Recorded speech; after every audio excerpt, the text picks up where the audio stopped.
Hello students, welcome back to your own YouTube channel Unnati in Zoology. So today we are back with a new and a very important topic of your section biochemistry, that is vitamins.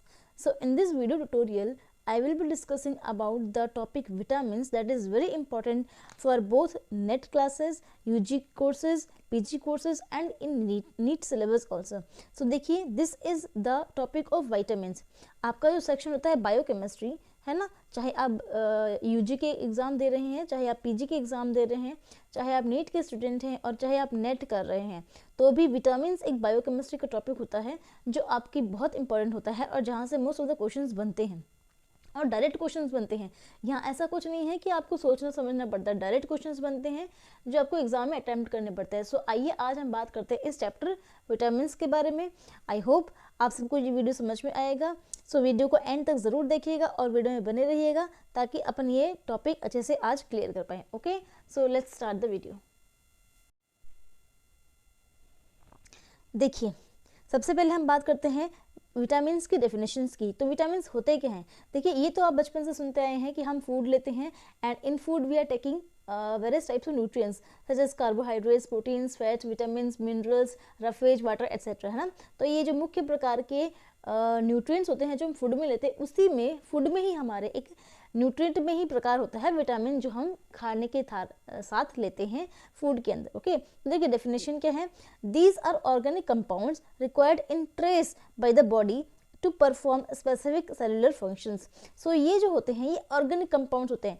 अच्छा, organic compounds का मतलब क्या होता है? Organic compounds का मतलब होता है कि जिनके अंदर कार्बन होता है, ठीक है, यानी कि इनके जो स्ट्रक्चर होगा, केमिस्ट्री वाला स्ट्रक्चर होगा, इनके केमिकल स्ट्रक्चर के अंदर क्या होगा? ऑर्गेनिक कंपाउंड यानी कि कार्बन होगा, ठीक है। तो ये कार्बन कंटेनिंग कंपाउंड्स होते हैं जो कि इन लिटिल अमाउंट में, फ्यू, और या फिर आप बोल सकते हो थोड़ी सी मात्रा में हमारी बॉडी को चाहिए हैं ताकि हमारी बॉडी के सेलुलर फंक्शंस परफॉर्म किए जा सके, यानी कि सेल्स को एक्टिव रखने के लिए, सेल्स को वर्किंग कराने के लिए, सेल्स में मेटाबॉलिज्म कराने के लिए, कैसे सेल्स में मेटाबॉलिज्म होगा वो सब काम कराने के लिए इन विटामिन्स का इम्पोर्टेंट। तो हमारी बॉडी की सेल्स को फंक्शंस कराने के लिए ये जो विटामिन्स होते हैं ये वेरी इंपॉर्टेंट होते हैं और ये ऑर्गेनिक कंपाउंड्स होते हैं, यानी कि कार्बन कंटेनिंग कंपाउंड्स होते हैं जो कि लिटिल अमाउंट में चाहिए, ज़्यादा नहीं चाहिए हमें, लेकिन थोड़ी ही हमारी बॉडी के लिए काम के हैं, ठीक है। ज़्यादा होंगे तो इनकी प्रॉब्लम्स हो जाएंगी और कम होंगे तो भी इनकी प्रॉब्लम्स हो जाएंगी, इसीलिए कहा है कि ट्रेस अमाउंट में हमारी बॉडी में चाहिए होते हैं। देखिए next point, these are not synthesised in human body and hence are to be मतलब must be supplied by diet और फूड, यानी कि ये जो विटामिन्स होते हैं ये हमारी बॉडी में सिंथेसिस नहीं होते हैं, हमारी बॉडी विटामिन्स को बनाती नहीं है या फिर हमारी बॉडी में विटामिन्स बनते नहीं हैं, ठीक है। ये हमारी बॉडी के अंदर नेचुरली नहीं बन सकते हैं, इसीलिए इनको फूड के द्वारा लिया जाना आवश्यक है, यानी कि food is the only source of vitamins. उसके बाद हमारी बॉडी विटामिन्स को बना लेगी, लेकिन जो विटामिन्स के लिए प्रिकर्सर्स आएंगे, विटामिन्स बनाने के लिए जो फूड के अंदर न्यूट्रिएंट आएगा उसकी ज़रूरत है, ठीक है। हो सकता है कि अगर आप फूड में विटामिन्स ना ले रहे हैं तो आपकी बॉडी में वो विटामिन्स बनेंगे ही नहीं, इसीलिए फूड के द्वारा विटामिन्स लेना बहुत ज़रूरी है ताकि ये विटामिन्स जो हैं वो हमारी बॉडी में जा सके और बॉडी का काम कर सके। देखिए, क्योंकि हमारी बॉडी इनको सिंथेसाइज नहीं करती है, बनाती नहीं है, और इसीलिए ये बाहर से यानी कि फूड के थ्रू लिए जाने आवश्यक है। Next point in definition is, definition means, देखिए the term means vital and mean. देखो ये जो विटामिन वर्ड है, ये दो वर्ड दिख रहे होंगे आपको, वाइटल एंड मीन्स। तो ये जो वाइटल मीन्स है इसका मतलब होता है वेरी इंपॉर्टेंट, नेसेसरी, है ना।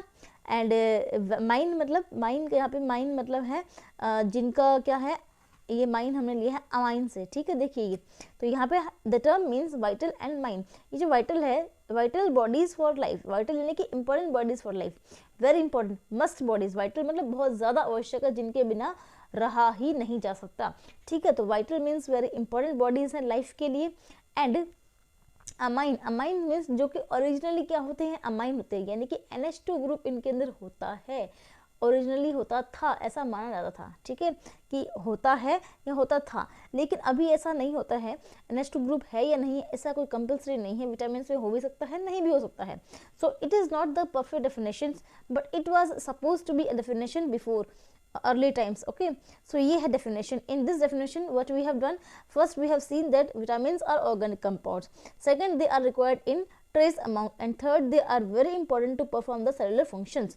Next point what we have seen is that vitamins are not synthesized in human body, they are always to be taken by food. इनको food के द्वारा ही लिया जाना आवश्यक है. ओके, नेक्स्ट आइए चलो प्रॉपर्टीज की बात करते हैं अब विटामिन्स की हम. तो विटामिन्स में कौन से प्रॉपर्टीज होते हैं, देखिए these are individual compounds not linked in chain. Vitamin खुद में एक पूरा इंडिविजुअल प्रोडक्ट है या फिर आप बोलते हो कंपाउंड है, ये कोई चेन में बनी हुई स्ट्रक्चर नहीं है, या फिर ऐसा नहीं कह सकते हो कि एक दूसरे से जुड़ा हुआ दूसरे तीसरे से जुड़ा हुआ, ऐसा नहीं है, चेन स्ट्रक्चर नहीं होता है. विटामिन खुद एक सिंगल इंडिविजुअल स्ट्रक्चर है. ठीक है, तो एक इंडिविजुअल स्ट्रक्चर होती है ये. नेक्स्ट है vital to life but do not provide energy.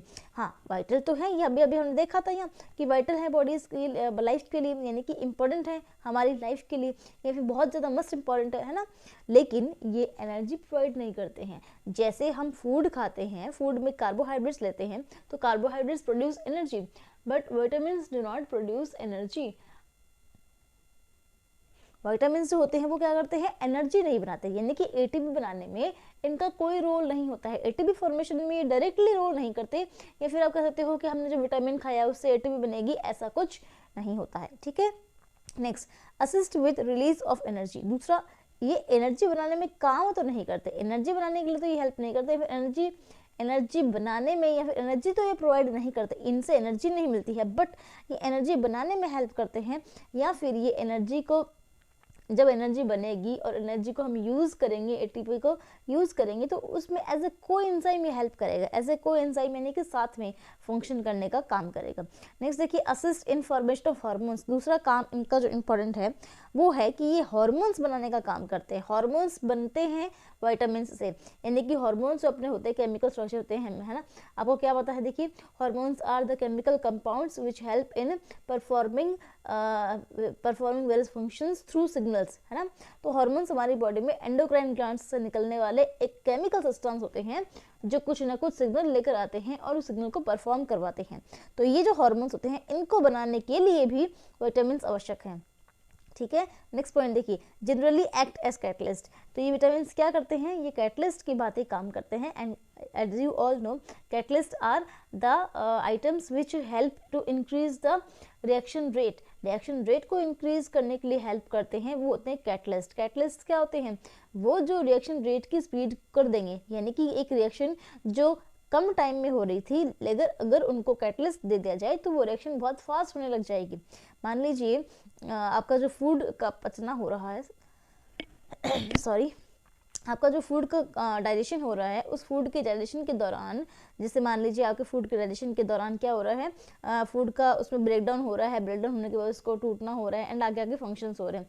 ये काम बहुत स्लो होता है, लेकिन अगर हम इसी काम में कुछ एंजाइम्स को डाल देंगे तो वो जो काम होगा वो बहुत फास्ट हो जाएगा. And these enzymes are acting as a catalyst. ठीक है, तो ये जो कैटलिस्ट की तरह है काम करते हैं, ये कौन होते हैं, विटामिन्स होते हैं.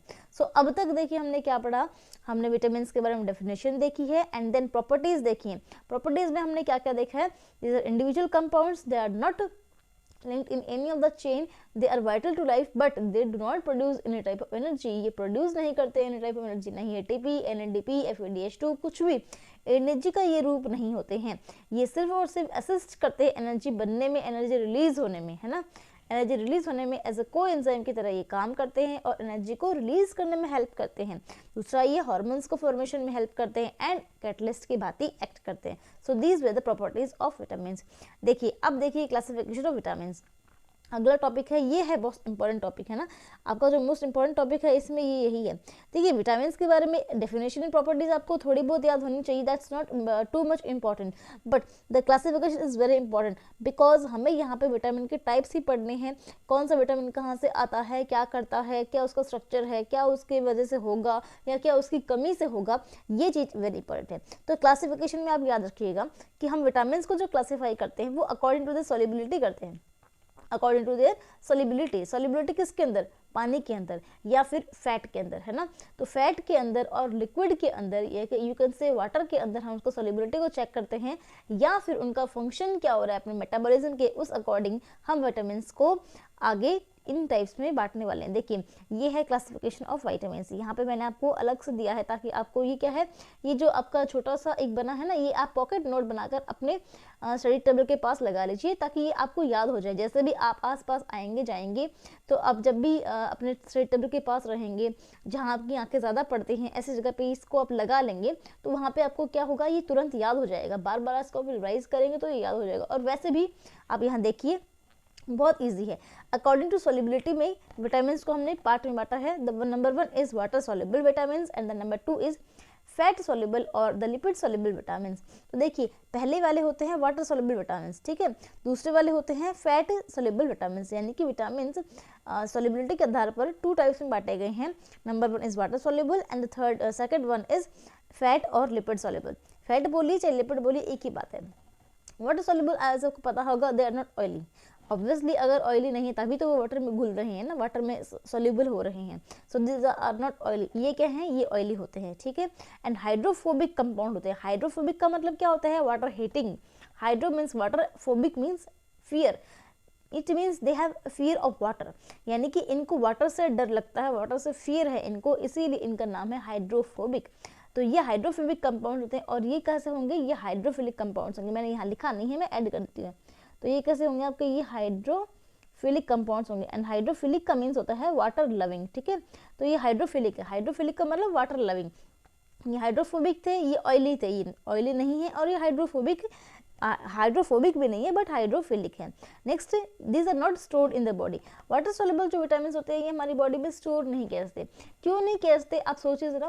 देखिए ये स्टोर किए जा सकते हैं, ये लीवर में स्टोर किए जा सकते हैं, ठीक है, बट ये स्टोर नहीं किए जा सकते। क्यों नहीं किए जा सकते, क्योंकि हमारी बॉडी में वाटर है और वाटर में ये सोल्यूबल है और वाटर हमारी बॉडी से एक्सक्रीट आउट होता है, इसीलिए ये भी वाटर के साथ घुलकर एक्सक्रीट आउट कर दिए जाते हैं। This is a very important question.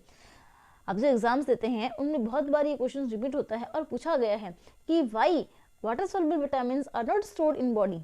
Water soluble vitamin जो हैं वो वाटर स्टोर्ड नहीं होते बॉडी में, क्यों? The answer is that because of their solubility in water these vitamins get dissolved or solubilized in water and are excreted out through the body। तो ये जो वाटर soluble vitamins होते हैं, क्योंकि ये पानी में घुलनशील हैं, पानी में मिल जाते हैं, और इसीलिए ये हमारी बॉडी में पानी में मिलकर, पानी जब फिल्टर कर जाएगा किडनी के द्वारा तो यूरिन बनेगा और उसमें एक्सक्रीट आउट कर दी जाएंगे, क्योंकि पानी में घुल गए हैं और पानी में घुलते ही इनको यूरिन के साथ एक्सक्रीट आउट कर दिया जाएगा। इसीलिए ये हमारी बॉडी में स्टोर नहीं किए जाते और इसीलिए इनको डेली रेगुलरली डाइट के थ्रू लेना आवश्यक है, बिकॉज इनकी नीड तो है ही बॉडी में और ये हमारी बॉडी में स्टोर नहीं है, इसीलिए इनको रेगुलरली लेना बहुत इंपॉर्टेंट है, ठीक है। देखिए has to be taken regularly in diet, यही लाइन थी नेक्स्ट, ओके, जो मैंने अभी आपको बताई है। और नेक्स्ट देखिए इधर, ये जो आपके फैट सोल्यूबल हैं ये स्टोर्ड किए जाते हैं लीवर में। अच्छा मुझे बताइए ये लीवर में ही क्यों स्टोर किए जा रहे हैं? Because as you all know liver is producing the bile, है ना, and bile is important for the emulsification of fats.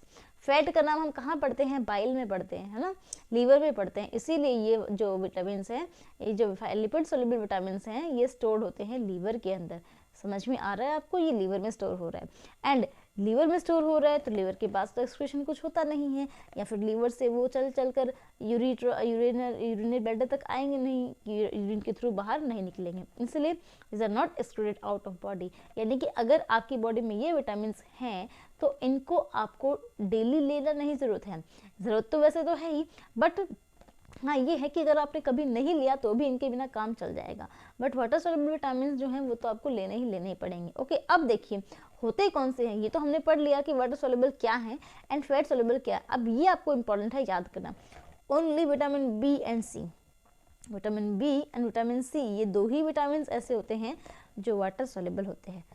Vitamin B में मैंने यहाँ देखो एक वर्ड लिखा है complex, it means vitamin B बहुत सारे होते हैं, अकेला विटामिन बी नहीं होता है। Vitamin B is a group of vitamin, ठीक है। विटामिन बी के अंदर विटामिन B1 है, B2 है, B3 है, B5 है, B7 है, B6 है, ऐसे बहुत सारे और विटामिन होते हैं, इसीलिए विटामिन बी कॉम्प्लेक्स हमने लिखा है। तो ये विटामिन बी कॉम्प्लेक्स है। एंड विटामिन सी, ठीक है, आपको बहुत अच्छे से पता है विटामिन सी के बारे में, जो हम सी करते हैं खाते टाइम, मिर्ची लग जाती है और सी हमारे मुंह से आवाज़ आती है, वही विटामिन सी की वजह से आती है, वो विटामिन सी है ना।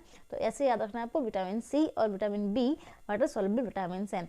एंड जो रिमेनिंग विटामिन हो गए आपके A D E K, vitamin A, vitamin D, vitamin E and vitamin K. तो ए डी ई के आप बोलिए मेरे साथ, देखिए ए डी ई के, विटामिन ए डी ई के जो है वो फैट सॉल्युबल है, ठीक है। एडेक, आप इसको एडेक बोल सकते हैं, एडेक। तो अडेक जो विटामिन है, ये अडेक विटामिन आपके फैट सॉल्युबल होते हैं। और बीसी कौन से हैं, बीसी हैं वाटर सॉल्युबल। क्या समझ में आया, यहाँ से आपको ये समझ में आया कि हमने विटामिन को क्लासिफाई किया है according to their solubility, and according to solubility के बाद वाटर सॉल्युबल हैं एंड फैट सॉल्युबल हैं। वाटर सॉल्युबल जो होते हैं वो पानी में मिल जाते हैं, इसीलिए हमारी बॉडी में स्टोर नहीं किए जा सकते, यूरिन के साथ एक्सक्रीट आउट कर दी जाते हैं, इसीलिए इनको रेगुलरली वाटर के फूड के द्वारा अपटेक करना आवश्यक है। इसमें इंक्लूड होते हैं vitamin B and vitamin C complex. अब है दूसरा फैट सॉल्युबल विटामिन, जो कि ऑयली होते हैं, हाइड्रोफोबिक नेचर के होते हैं, लीवर के अंदर बाइल के पास स्टोर किए जाते हैं और एक्सक्रीट आउट नहीं होते हैं बॉडी से। विटामिन जो फैट सॉल्युबल है वो है ए डी ई के, एंड विटामिन वाटर सॉल्युबल जो है वो है vitamin B and vitamin C, ठीक है। अब आता है अपना द मोस्ट इम्पॉर्टेंट टॉपिक, अब आता है जो अपना द मोस्ट इम्पॉर्टेंट टॉपिक जो आपका क्वेश्चन बनाता है, जहाँ से क्वेश्चन आते हैं, ठीक है। अब है ये आपका brief description of the vitamin. अब मैं आपको सभी विटामिन के बारे में, ये कौन से ए डी ई के एंड बी एंड सी, इन सभी विटामिन के बारे में डीप एक्सप्लेनेशन बताने वाली हूँ, जो वेरी इंपॉर्टेंट है और जो आपको किसी भी हाल में भूलना नहीं। ये सारी बातें जो अभी आपको मैं बताने वाली हूँ ये आपको याद करना। अभी तक हमने जो पढ़ा इस चैप्टर का वो तो जस्ट बेसिक्स था, ठीक है। तो चलिए अब आते हैं इंपॉर्टेंट टॉपिक पर, the brief description of all this types of vitamin. The number 1 vitamin, पहले हम बात करते हैं फैट सॉल्युबल विटामिन की, ठीक है। तो ए डी ई के की हम बात कर लेते हैं, फैट सॉल्युबल विटामिन की बात कर लेते हैं, जिसमें नंबर 1 है अपना विटामिन ए। कौन सा, vitamin A. So this vitamin A is also known as retinol, ठीक है। विटामिन ए को अपन रेटिनोल बोलते हैं। आप मेडिसिन देखिएगा, आप जो मेडिसिन लेते हैं उनमें ये कंपाउंड्स आपको देखने को मिलेंगे, है ना। तो रेटिनोल है, ये केमिकल फॉर्मूला है इसका, केमिकल स्ट्रक्चर इज रेटिनोल या फिर केमिकल नेम इज रेटिनोल, ठीक है। एंड इसको हम नॉर्मली विटामिन ए के नाम से जानते हैं। तो देखिए विटामिन ए क्या है, दिस इज आइसोप्रिनोइड अल्कोहल। ये देखिए ये मैंने यहाँ पे बनाया है आइसोप्रिनोइड अल्कोहल, देखिए OH लगा हुआ है ना, and OH is called alcohol. तो ये OH है और ये जो रिंग बन रही है इट इज कॉल्ड आइसोप्रिनोइड। तो ये आइसोप्रिनोइड अल्कोहल होते हैं, ये हेल्प करते हैं विजन में, रिप्रोडक्शन में, ग्रोथ में एंड अदर फंक्शंस में। देखिए किस में हेल्प कर रहे हैं ये विटामिन, ये विटामिन हेल्प्स कर रहे हैं विजन के अंदर, यानी कि हमें देखने के लिए हेल्प करते हैं। सबसे ज़्यादा इंपॉर्टेंट इसका यही रोल है, विजन में हेल्प करता है ये विटामिन। किस में हेल्प करता है ये विटामिन, विजन में हेल्प करता है, यानी कि देखने के लिए हेल्प करता है। दूसरा ये रिप्रोडक्शन में हेल्प करता है, एंड तीसरा ये ग्रोथ में हेल्प करता है। इसका जो मोस्ट इंपॉर्टेंट फंक्शन है वो विजन वाला ही है, कि देखने के लिए आपकी आंखों से आप देखते हो, आपका जो विजन बनता है वो बिकॉज ऑफ दिस विटामिन ए बनता है, ठीक है। हमारे आईज के अंदर होता है रेटिना, रेटिना के पास होती है rod cells, and rod cells are responsible for the vision of the day time, है ना। रोड सेल्स हमारे डे टाइम के विजन के लिए, रंग देखने के लिए इंपॉर्टेंट होते हैं, है ना। तो ये विजन में हमारे हेल्प करता है, इसीलिए रेटिनॉल लिखा हुआ है। देखिए याद करेंगे आप कैसे, आंखों में क्या होता है, रेटिना होता है, एंड रेटिना से ही आप याद करेंगे कि विटामिन ए में क्या है, रेटिनॉल है, और रेटिनॉल और रेटिना है तो आसपास में मैचिंग हो रहा है ना ये, इसीलिए आप याद करेंगे विटामिन ए विजन में हेल्प करता है। दूसरा ये हेल्प करता है कीप स्किन हेल्दी, स्किन को हेल्दी रखने में भी हेल्प करता है, स्किन को हेल्दी रखने में भी हेल्प करता है, ठीक है। उसके बाद देखिए इंड्यूसेस सेल डिफरेंशिएशन, सेल से जब सेल बनेगी तो सेल का डिफरेंशिएशन जो होता है ना, जब सेल से सेल बनती है तो उसे कहते हैं सेल डिफरेंशिएशन। तो सेल डिफरेंशिएशन में भी ये बहुत इंपॉर्टेंट रोल प्ले करते हैं। These are derived from carotene, carotene is a chemical, इस कैरोटीन जो केमिकल कंपाउंड है इस कैरोटीन से डिराइव होते हैं, यानी कि विटामिन ए का जो प्रिकर्सर है वो कैरोटीन है। प्रिकर्सर क्या है, देखिए बीटा कैरोटीन, देखो मैंने यहाँ लिखा भी हुआ है कि विटामिन ए का जो प्रिकर्सर है वो बीटा कैरोटीन है, ये बीटा कैरोटीन से बनता है, ठीक है। एंड देखो also include retinal and retinoic acid, ये रेटिनॉल ही नहीं होता, रेटिनॉल के अलावा अगर रेटिनल मिल जाए आपको कहीं पर या फिर रेटिनोइक एसिड मिल जाए तो भी ये विटामिन ए ही है, यानी कि रेटी वर्ड जहाँ पे आएगा वहाँ पे विटामिन ए होता है, ठीक है। तो ये रेटिनल एंड रेटिनोइक एसिड दोनों ही विटामिन ए के अदर नेम्स हैं, ओके। अब देखिए ये इंपॉर्टेंट है आपका डेफिशिएंसी, अगर आपके शरीर में विटामिन ए की कमी है तो क्या होगा। तो देखिए the number 1 disease is night blindness and the other one is xerophthalmia. देखो नाइट ब्लाइंडनेस एंड ज़ीरोफ्थैल्मिया बीमारियां हैं, ये कौन सी बीमारियां हैं, ये विजन से रिलेटेड बीमारी हैं, आपकी आंखों से रिलेटेड बीमारी। देखो नाइट ब्लाइंडनेस में क्या होता है, नाइट ब्लाइंडनेस का मतलब जब रात हो जाएगी या फिर अंधेरा हो जाएगा तो आपको दिखाई नहीं देगा, आपकी आंखें काम करना बंद कर देंगी, क्योंकि आपकी बॉडी में विटामिन ए की कमी है, रेटिना तक विटामिन ए नहीं पहुंच पाया प्रॉपर्ली, और इसीलिए आपकी आंखें जो है वो रात में नहीं देख पाती हैं, है ना। तो रात में बोले तो शाम के बाद, शाम को 6 बजे बाद जब अंधेरा हो जाता है तब आपकी आंखें कमज़ोर पड़ जाती हैं और आपको बिल्कुल भी दिखाई नहीं देता, बिल्कुल भी तो क्या, धुंधला धुंधला दिखाई देगा, है ना। तो इसे कहेंगे पर नाइट ब्लाइंडनेस। दूसरा है ज़ोरोप्थेल्मिया।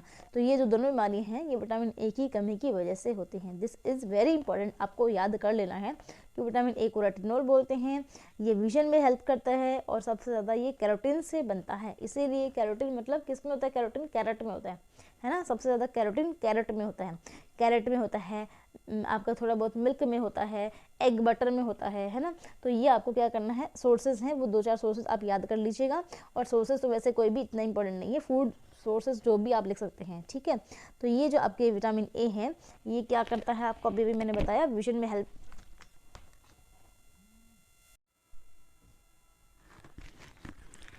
तो चलिए आगे देखिए, अभी तक हमने कहाँ तक बात की है, अभी तक हमने विटामिन ए हमने पढ़ लिया है कि विटामिन ए क्या होता है और कैसे होता है। अब मूव ऑन करते हैं अपने नेक्स्ट विटामिन पे, that is your vitamin D. तो अब बात करते हैं विटामिन डी के बारे में। विटामिन डी को हम कॉमनली क्या बोलते हैं, कोलेकैल्सिफेरॉल या कैल्सियोल या फिर कैल्सिफेरॉल बोल सकते हैं आप अकेला, है ना। तो आपको विटामिन डी के नाम किस रूप में मिलेंगे, कोलेकैल्सिफेरॉल, कैल्सियोल या फिर कैल्सिफेरॉल।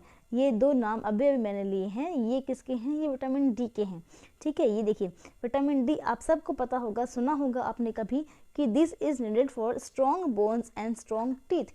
हमारे जो बोन्स होती हैं उनको स्ट्रॉन्ग करने के लिए, हमारे टीथ को स्ट्रॉन्ग करने के लिए ये इंपॉर्टेंट होता है ना। ये विटामिन देखो इसमें कैल्शियम है, कैल्शियम नाम दिख रहा है ना आपको, इसलिए इसके अंदर कैल्शियम है, और कैल्शियम ही हमारी बोन्स एंड टीथ को स्ट्रॉन्ग करने के लिए रिस्पॉन्सिबल है, इसीलिए ये विटामिन रिलेटेड है बोन्स के साथ या फिर टीथ के साथ। ये दूसरा काम करता है, रेगुलेट करता है कैल्शियम एंड फॉस्फोरस मेटाबॉलिज्म को। हमारे शरीर के अंदर जितना भी कैल्शियम हम खाते हैं मिल्क के द्वारा, एग के द्वारा या फिर अदर फूड सोर्सेज के द्वारा, उस कैल्शियम को और फॉस्फोरस को मेटाबॉलिज्म करने के लिए भी ये विटामिन डी रेस्पॉन्सिबल है। नेक्स्ट ये हार्मोन के प्रिकर्सर की तरह काम करता है। ये जो विटामिन होता है ये हार्मोन के प्रिकर्सर की तरह काम करता है, यानी कि हार्मोन्स को बनाने के लिए भी रेस्पॉन्सिबल है। ये कौन सा विटामिन, विटामिन डी, ठीक है। Next, body itself makes this when it is expose to UV radiations of sun. देखिए ये जो विटामिन है ये हमारी बॉडी के अंदर बनता है, बनता किससे है, जो प्रिकर्सर्स होंगे वो हम फूड से लेते हैं, लेकिन जब हम फूड से ये प्रिकर्सर्स ले लेते हैं और उसके बाद जब हम एक्सपोज होते हैं सनलाइट के, यूवी रेडिएशंस के, है ना, सनलाइट के यूवी रेडिएशंस के जब एक्सपोज होते हैं तब इस विटामिन का फॉर्मेशन हमारी बॉडी के अंदर किया जाता है। यानी कि vitamin D can be synthesized in our body but only in the presence of UV rays और सनलाइट। तो देखिए यानी कि जब हम बीमार हो जाते हैं हम, है ना, जब हम बीमार हो जाते हैं या फिर जब हम सर्दी में होते हैं या फिर हम जब बच्चे होते हैं तो उस टाइम हमारी बोन्स बहुत वीक होती हैं। जैसे आपको पता होगा कि न्यूबॉर्न है, न्यूबॉर्न जो इन्फेंट होता है उसकी बोन्स जो हैं बिल्कुल से वीक होती हैं। तो डॉक्टर क्या सलाह देता है कि इस न्यूबॉर्न बेबी को फर्स्ट 2-3-5 डेज़ के अंदर सुबह सुबह की ताज़ा जो धूप होती है ना, अर्ली मॉर्निंग की फ्रेश धूप देनी चाहिए। ऐसा क्यों बोलते हैं, क्योंकि अर्ली मॉर्निंग की फ्रेश धूप से उस बच्चे के अंदर विटामिन डी के कंपाउंड्स बनेंगे, विटामिन डी बनेगा, और कब, जब उसको हम सूरज की रोशनी देंगे, इसीलिए उसकी बोन्स स्ट्रॉन्ग हो जाएंगी।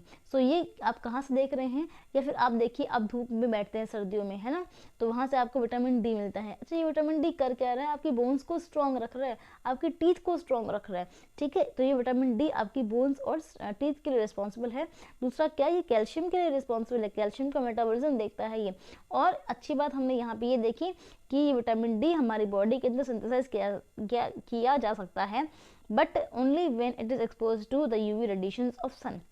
यानी कि सूरज की सुबह सुबह ताज़ा रोशनी लेनी चाहिए ताकि हमारी हड्डियां जो है वो स्ट्रॉन्ग हो जाएं और हड्डियां हमारी स्ट्रॉन्ग बनी रहें, ठीक है। नेक्स्ट देखिए, प्रेजेंट इन 2 मेजर फॉर्म्स। ये विटामिन डी अकेला नहीं होता है, इसके 2 फॉर्म्स होते हैं, vitamin D2 and vitamin D3। D2 को हम बोलते हैं अर्गो कैल्सिफेरॉल एंड D3 को बोलते हैं कोलेकैल्सिफेरॉल। ये दोनों ही इंपॉर्टेंट है, ये दोनों ही इंपॉर्टेंट है, ठीक है। D2 is Ergo calciferol and D3 is cholecalciferol. तो ये हमने क्या पढ़ा, अभी विटामिन डी के बारे में पढ़ा। मोस्ट इंपॉर्टेंट आपने यही बात देखी इसमें कि विटामिन डी जो है वो स्ट्रॉन्ग बोन्स एंड टीथ के लिए रिस्पॉन्सिबल है, कैल्शियम मेटाबॉलिज्म में हेल्प करता है। यानी कि अगर विटामिन डी की डेफिशिएंसी आपके अंदर हो गई तो क्या होगा, तो देखिए रिकेट्स इन चिल्ड्रन, रिकेट्स होगा बच्चों के अंदर, है ना। बच्चों के अंदर रिकेट्स का मतलब क्या होता है, सॉफ्ट बोन्स। बच्चों की बोन्स वैसे भी सॉफ्ट होती हैं, उनकी बॉडी बहुत सॉफ्ट होती है ना, लेकिन अगर उनके अंदर विटामिन डी की कमी रहेगी, लेकिन अगर बच्चों के अंदर विटामिन डी की कमी रहेगी तो उनकी बोन्स और सॉफ्ट होंगी और वो क्या हो जाएंगी, ब्रिटल हो जाएंगी। ब्रिटल मतलब कि भंगूर, जो आप ऐसा कह सकते हो कि तुरंत टूट जाएंगी, फ्रैक्चर ज़्यादा होगा उनके अंदर, है ना। तो रिकेट्स हो जाएगा बच्चों के अंदर अगर उनके अंदर विटामिन डी की कमी है, यानी कि बोन्स उनकी बहुत ही कमज़ोर हो जाएंगी, वीक हो जाएंगी, सॉफ्ट हो जाएंगी। एंड दूसरा है ऑस्टियोमलेशिया। ऑस्टियोमलेशिया होता है अडल्ट में। अडल्ट में ऑस्टियोमलेशिया मतलब क्या होता है, पेनफुल बोन्स होंगी, जो बोन्स होंगे वो दर्द करेंगे, या फिर आप बोल सकते हो बोन्स के अंदर जो स्ट्रेंथ है वो वीक हो जाएगी, बोन्स जो है वो इजीली ब्रेकेबल हो जाएंगी, और ब्रेकेबल हो जाएंगी तो फिर वो जुड़ना भी मुश्किल हो जाएंगी, है ना। आपने देखा होगा जब हम ओल्ड एज की तरफ होते हैं या फिर जो ओल्ड पीपल होते हैं, ओल्ड लोग होते हैं, उनकी अगर हड्डियाँ एक बार टूट जाती हैं तो बहुत मुश्किल होती है उनको वापस से रिजॉइन कराना, या फिर हड्डियाँ उनकी प्रॉपर्ली सही नहीं हो पाती हैं, बहुत ज़्यादा फ्रैक्चर्स उनको होने के चांसेस होते हैं, है ना। तो ये क्यों, क्योंकि विटामिन डी की जो हमारी उम्र के साथ है वो कमी हो जाती है। तो ये दो डिफिशिएंसीज हैं जो आपको याद रखने हैं। विटामिन ए की डिफिशिएंसी हमने देखी थी नाइट ब्लाइंडनेस, जो कि वेरी इंपॉर्टेंट थी। विटामिन डी की रिकेट्स एंड ऑस्टियोमलेशिया दोनों ही इंपॉर्टेंट है। अब देखिए यहाँ मैंने सोर्सेज भी ऐड किए हैं कि ये चीज़ से, बटर से, मिल्क से, fish oil, egg yolk and beef etcetera से मिलता है, ठीक है। तो आपका जो इंपॉर्टेंट पॉइंट था वो ये था कि ये क्या काम करता है और इसकी डिफिशिएंसी से कौन सा रोग होगा। तो ये हमने बात की है विटामिन डी की। चलिए अब हम मूव ऑन करते हैं नेक्स्ट पे, विटामिन ई। अभी हम कौन से पढ़ रहे हैं, अभी हम फैट सोल्युबल विटामिन पढ़ रहे हैं, जो कि सारे के सारे ऑयली होते हैं, हाइड्रोफोबिक होते हैं, लिवर के अंदर स्टोर किए जाते हैं एंड हमारी बॉडी से एक्सक्रीट आउट नहीं होते। ये पॉइंट सारे आपको याद रखने। अब देखिए next vitamin E. Vitamin E को हम कॉमनली टोकोफेरॉल बोलते हैं, फिर इसको ब्यूटी विटामिन भी बोला जाता है। अच्छा, ब्यूटी विटामिन क्यों, क्योंकि इस विटामिन ई के मार्केट में ब्यूटीफुल होने के लिए, सुंदर दिखने के लिए, बॉडी पे, फेस पे, स्किन में ग्लो लाने के लिए यूज़ किया जाता है, और ये ब्यूटी को इन्हेंस करता है, चार्म को बढ़ाता है ये, इसीलिए इसको हम ब्यूटी विटामिन भी बोलते हैं, ठीक है। नेक्स्ट देखिए टोकोफेरॉल इसका अदर नेम है। अब देखिए ये एक्ट करेगा एज एंटीऑक्सीडेंट। एंटीऑक्सीडेंट मतलब स्किन फ्रेशनर, है ना, यानी कि it will kill the germs, it will kill the microbes and it will keeps the body and skin fresh. तो एंटीऑक्सीडेंट की भांति ये काम करता है। दूसरा, ये प्रिवेंट करता है destruction of vitamin A and C, A को और सी को बने रखाता है बॉडी के अंदर, है ना। नेक्स्ट ये करता है फॉर्मेशन ऑफ आरबीसी। उसके बाद ये मेंटेन करता है हेल्दी कोलेस्ट्रॉल लेवल, कोलेस्ट्रॉल के जो लेवल है बॉडी के अंदर उसको मेंटेन रखता है। एंड आपको पता होगा कोलेस्ट्रॉल वेरी इंपॉर्टेंट है स्किन की ग्लो एंड चार्म के लिए, है ना, मतलब स्किन का जो कोलेजन प्रोटीन है उसको बनाने के लिए।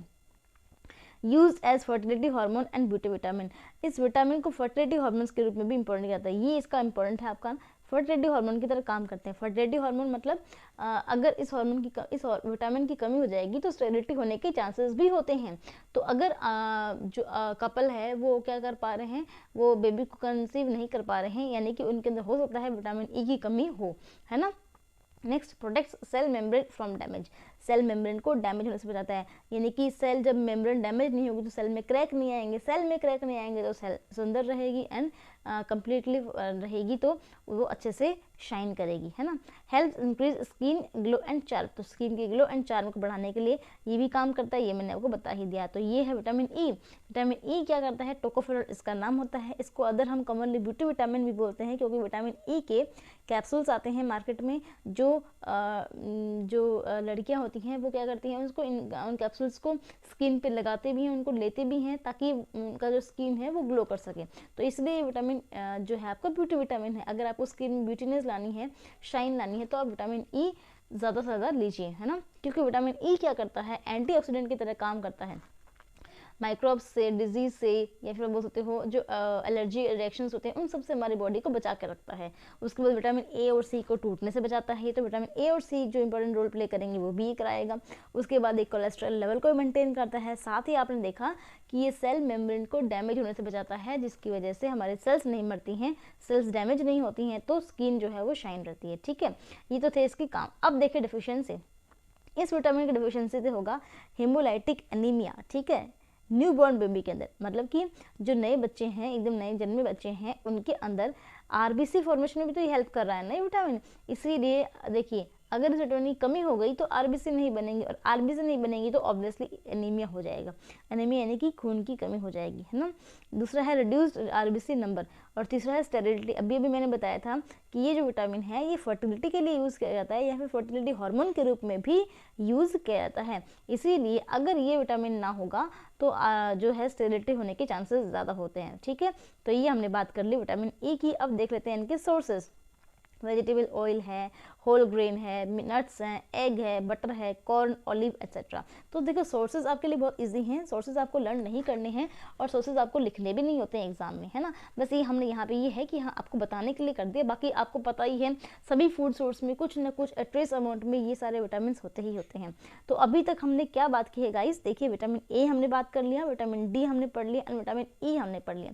सो अब हम बचे हुए विटामिन को पढ़ने वाले हैं, जो अपने नेक्स्ट वीडियो में अपन पढ़ेंगे, क्योंकि वीडियो बड़ा हो गया है। तो अभी अपन आगे का जो है टॉपिक, ये देखिए आगे का जो टॉपिक है जो मैंने लिख रखा है आपके लिए, ये विटामिन जो आपका के बच गया एंड बी सी बच गया, ये अपन अगले वीडियो में पढ़ने वाले हैं। सो आप ज़रूर बताइएगा ये आपको वीडियो कैसा लगा, कमेंट्स कीजिएगा अपने। एंड अगर आपको इसमें कोई क्वेरी, डाउट या कोई क्वेश्चन आपका रह जाता है तो प्लीज़ कमेंट सेक्शन में वीडियो देखने के बाद आप मेंशन कर दीजिएगा, ताकि मैं आपके कमेंट्स का आंसर दे सकूं। और प्लीज़ एक बार रिव्यू देकर अपना ज़रूर से बताइएगा कि आपको ये मेरे वीडियोज़ कैसे लग रहे हैं, आपको इनसे कुछ हेल्प मिल भी रही है या नहीं मिल रही है। और अगर बेटा जी कुछ इम्प्रूव करने का भी इसमें रहे तो आप मुझे ज़रूर से बताइए। Thank you so much for watching the video guys. मिलते हैं अगले वीडियो में, तब तक के लिए take care and keep studying, be safe and be alert. ध्यान रखिए अपना और पढ़ाई करते रहिए, पढ़ाई जारी रखिए। ये जो विटामिन टॉपिक है ये आज मैंने आपको पढ़ाया है, आधा पढ़ाया है, पार्ट 1 हम लेकर आए हैं आज, और इसका पार्ट 2 मैं तुरंत आपके लिए डाल दूंगी, जो आप नेक्स्ट देखेंगे, ताकि ये विटामिन जो टॉपिक है ये आपका अच्छे से हो सके तैयार। Okay, so thank you so much for watching the video guys. हाँ, चैनल पर नए हैं तो प्लीज़ चैनल को सब्सक्राइब कर लीजिए। अगर आपको वीडियो पसंद आया है तो लाइक कर दीजिए, और अपने दोस्तों के साथ, अपने क्लासमेट्स के साथ, अपने जो आपके स्टडी मेट्स हैं उनके साथ ज़रूर से शेयर कर दीजिए, ताकि उन तक भी ये इजी एंड अच्छे नोट्स पहुंच पाएँ। Thank you so much for watching the video guys. मिलते हैं अगले वीडियो में। Thank you.